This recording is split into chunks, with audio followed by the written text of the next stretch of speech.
ನಮಸ್ಕಾರ ಸ್ನೇಹಿತರೆ, ಕನಿಷ್ಕಾಸ್ ವ್ಲಾಗ್ಸ್ಗೆ ಸ್ವಾಗತ. ಇವತ್ತು ನಾವು ತುಂಬ ಟೇಸ್ಟಿಯಾಗಿರುವಂತಹ, ಅದರಲ್ಲೂ ಮಕ್ಕಳಿಗೆ ತುಂಬ ಇಷ್ಟ ಆಗುವಂತಹ ಫ್ರೂಟ್ ಸಲಾಡ್ನ ಹೇಗೆ ಮಾಡೋದು ಅಂತ ಹೇಳ್ಕೊಡ್ತೀನಿ. ತುಂಬ ಬೇಸಿಗೆ ಆಗಿರೋದ್ರಿಂದ, ತುಂಬ ಸೆಕೆ ಇರೋದ್ರಿಂದ ಮಕ್ಕಳು ಪದೇ ಪದೇ ಕೂಲ್ ಡ್ರಿಂಕ್ಸ್ ಆಗಿರ್ಬೋದು, ಐಸ್ ಕ್ರೀಮ್ ಆಗಿರ್ಬೋದು ಕೇಳ್ತಾ ಇರ್ತಾರೆ. ಅದರ ಬದಲಾಗಿ ತುಂಬ ಹೆಲ್ದಿ ಆಗಿರುವಂಥ ಈ ಫ್ರೂಟ್ ಸಲಾಡ್ನ ಅವ್ರಿಗೆ ಕೊಟ್ಟರೆ ಹೆಲ್ದಿಯಾಗೂ ಇರ್ತಾರೆ. ಐಸ್ ಕ್ರೀಮು ತುಂಬ ತಿನ್ನೋದು ತಪ್ಪು, ಆದ್ದರಿಂದ ಅದರ ಬದಲಾಗಿ ಇದನ್ನು ಉಪಯೋಗಿಸ್ಬೋದು ಅಂತ ನಿಮಗೆ ಹೇಳ್ಕೊಡ್ತಾ ಇದ್ದೀನಿ.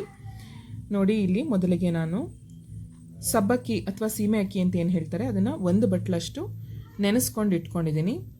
ಹಾಗೆಯೇ 2 ಸ್ಪೂನಷ್ಟು ಕಾಮಕಸ್ತೂರಿ ಬೀಜನ ನೀರಲ್ಲಿ ಹಾಕಿ ನೆನೆಸಿಟ್ಕೊಂಡಿದ್ದೀನಿ. ಸೀಮೆ ಅಕ್ಕಿ ಅಥವಾ ಸಬ್ಬಕ್ಕಿನ ನಾನು ಇಲ್ಲಿ 3/4 ಗಂಟೆ ನೀರಲ್ಲಿ ನೆನೆಸಿದ್ದೀನಿ. ಕಾಮಕಸ್ತೂರಿ ಬೀಜ 10 ನಿಮಿಷ ಸಾಕು, ನೀರಲ್ಲಿ ನೆಂದು ಬಿಡುತ್ತೆ.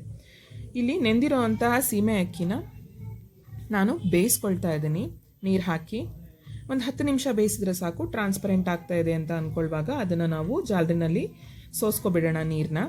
ಇದು ಬಿಸಿ ನೀರಿನಲ್ಲಿ ಇರೋದ್ರಿಂದ ಒಂದಕ್ಕೊಂದು ಅಂಟ್ಕೊಳ್ಳೋ ಸಾಧ್ಯತೆ ಜಾಸ್ತಿ ಇರುತ್ತೆ. ಹಾಗಾಗಿ ಸ್ವಲ್ಪ ತಣ್ಣೀರನ್ನು ಇದ್ರ ಮೇಲೆ ಹಾಕಿ ಅದನ್ನು ಜಾಲಿಸ್ಕೊಳ್ತಾ ಇದ್ದೀನಿ.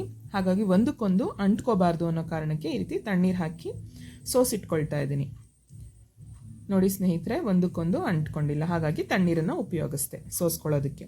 ನಂತರ ಮತ್ತೊಂದು ಪ್ಯಾನ್ನಲ್ಲಿ 1/4 ಲೀಟ್ರಷ್ಟು ಹಾಲು ತೊಗೊಂಡಿದ್ದೀನಿ. ಹಾಲಿಗೆ ಅರ್ಧ ಬಟ್ಲಷ್ಟು ಸಕ್ಕರೆನ ಉಪಯೋಗಿಸಿದ್ದೀನಿ. ನೀವು ನಿಮ್ಮ ಮನೆಗಳಲ್ಲಿ ಸಿಹಿ ಪ್ರಮಾಣ ಹೇಗೆ ತಿಂತೀರೋ ಹಾಗೆ ಇದನ್ನು ಉಪಯೋಗಿಸ್ಕೋಬೋದು. ಅರ್ಧ ಬಟ್ಲು ಸಕ್ಕರೆ ಹಾಕಿ ಹಾಲನ್ನು ಕುದಿಯೋಕ್ಕಿಡಿ. ಹಾಲು ಕುದಿಯೋದಕ್ಕೆ ಬರೋ ಅಷ್ಟೊತ್ತಿಗೆ ನಾವು ಇಲ್ಲಿ ಒಂದು 2 ಸ್ಪೂನಷ್ಟು ಕಸ್ಟರ್ಡ್ ಪೌಡರನ್ನು ಮಿಕ್ಸ್ ಮಾಡ್ಕೊಳ್ಳೋಣ. ಇಲ್ಲಿ ವೆನಿಲಾ ಫ್ಲೇವರ್ದು ಕಸ್ಟರ್ಡ್ ಪೌಡರ್ನ ನಾನು ಯೂಸ್ ಮಾಡ್ತಾ ಇದ್ದೀನಿ. ಮಕ್ಕಳಿಗೆ ಐಸ್ ಕ್ರೀಮಲ್ಲಿ ವೆನಿಲಾ ಫ್ಲೇವರ್ ಇಷ್ಟ ಆಗುತ್ತೆ, ಹಾಗಾಗಿ ವೆನಿಲಾ ಫ್ಲೇವರ್ ಇರೋಂತಹ ಕಸ್ಟರ್ಡ್ ಪೌಡರ್ನ ನಾನು ಉಪಯೋಗಿಸ್ತಾ ಇದ್ದೀನಿ. ಕಸ್ಟರ್ಡ್ ಪೌಡರ್ ಹಾಕಿದ ತಕ್ಷಣ ಹಾಲು ಸ್ವಲ್ಪ ಗಟ್ಟಿ ಆಗ್ತಾ ಬರುತ್ತೆ.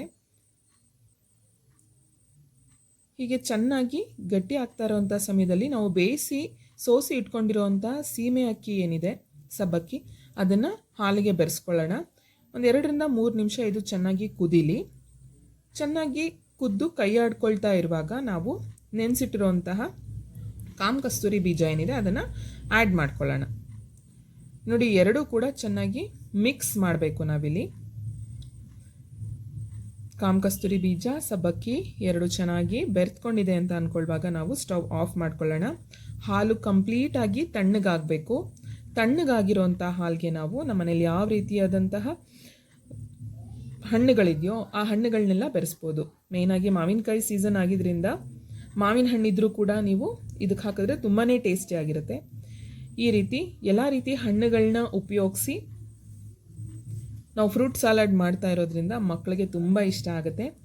ಸೊ ಈ ರೀತಿ ಚೆನ್ನಾಗಿ ಬೆರೆಸ್ಕೊಂಡು ಗಾರ್ನಿಷಿಂಗ್ಗೆ ನೀವು ಡ್ರೈ ಫ್ರೂಟ್ಸ್ಗಳನ್ನ ಉಪಯೋಗಿಸ್ಕೋಬೋದು.